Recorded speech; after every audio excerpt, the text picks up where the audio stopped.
मोतीबिंदूचे operation करण्यासाठी सर्व ठिकाणी त्यांची ऑपरेशन केली जात होती, पण जेव्हा ही उज्ज्वला गॅस योजना आली त्याच्या माध्यमातून सर्व घराघरात गॅस पोहोचवण्याचं काम आदरणीय नरेंद्र मोदींनी केलं.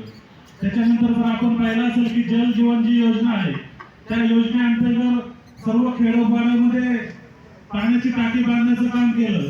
त्या पाण्याच्या टाकी बांधून जो महिलांची जी पायपीट होती ती पायपीट रोखण्याचं काम आदरणीय नरेंद्रभाई मोदी व या महायुतीच्या सरकारने केलं. अनेक महिला पाणी आणण्यासाठी दूरवर जात असत, विहिरीवर जात असत, त्याच्या माध्यमातून अनेक अपघात होत होते.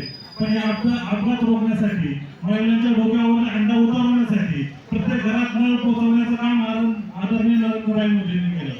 जर आपण आता पाहिलं असेल की या शेवटच्या अधिवेशनामध्ये नरेंद्रभाई मोदींनी एक विधेयक पास केलं. त्या विधेयकामध्ये असं नरेंद्र मोदींनी हे केलं की प्रत्येक माणसाबरोबर ही स्त्री देखील संसदेत विधान भवनात आली पाहिजे.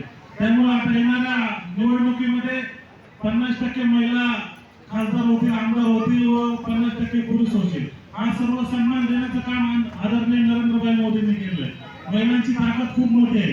प्रत्येक घरामध्ये महिलांचं सर्वजण ऐकत असतात.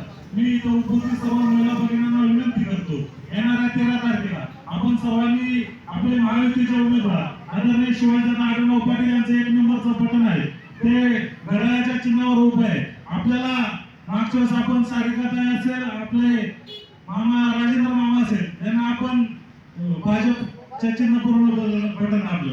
आमदारकीच्या वेळेस आपण दादांना कमलचं चिन्हापुढील बटन दाबून हे केलं. पण यावेळेस आपल्याला माहिती आहे की यावेळेस आपण महायुतीचं सरकार आहे, त्यामुळे राष्ट्रवादी असेल, शिवसेना असेल, हे सर्व आपल्या सोबत आहे.